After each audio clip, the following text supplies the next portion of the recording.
Welcome back to Farm Factor and the Kansas Soybean Update. This is the Kansas Soybean Update. It's brought to you by the Kansas Soybean Commission.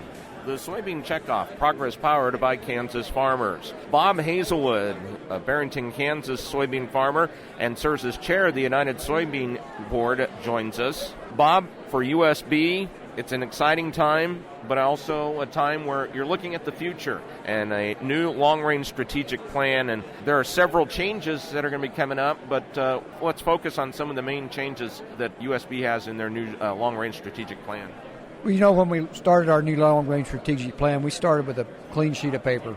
And we tried to look at what we felt we needed to do as the United Soybean Board, what we felt down the road in 5 years or so, where we thought the industry might be going, and you know what we could do to help improve soybean farmers' profitability. You know, one of the things when you have a promotion board and it's a commodity, one thing that's going to happen when you promote your product and increase consumption, you also benefit your competitors. And that's one of the things that we tried to focus on, is what we can do to distinguish U.S. soy from the rest of the world. And you know, in the past, we've started working on high oleic soybeans, promoting that because we had lost oil share in the market, in the edible oil market, and high oleic was one way to help to get that back, and we're still going to continue working on that. But you know, we're looking at ways now to improve the nutritional value of the soybean meal. Some of our customers claim there's an advantage to U.S. soy over South American meal, and even though the protein level might not be as good, there's other things that help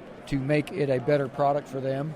We are continuing to look at those things, and then we were also talking with researchers, whether it be public or private, on things that we could do to possibly help raise the protein content of soybeans. One of the hard parts about that is addressing that current business environment. We've seen it change, but next year it could change. That moving target, I'm sure, is hard to judge right at the moment.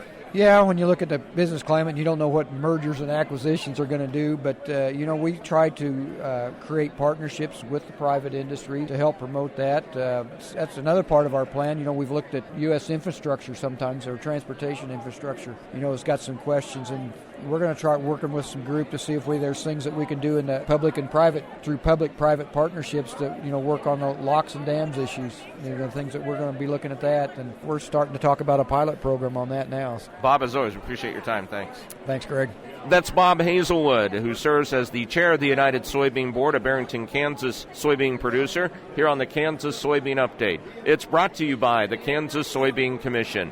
The Soybean Checkoff, progress powered by Kansas farmers. Learn more at kansassoybeans.org. For Kansas Soybeans, I'm Greg Akagi. Hope you enjoyed this week's Kansas Soybean Update. Stay tuned as Dwayne visits with Tom Bias about the environmental aspects of ethanol.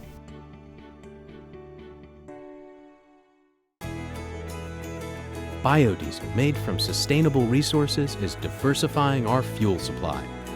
This year, biodiesel will displace over 1 billion gallons of fossil fuel nationwide. It's making our economy stronger and our communities healthier. It's working here and across America. Get biodiesel going in your community. Visit americasadvancedbiofuel.com.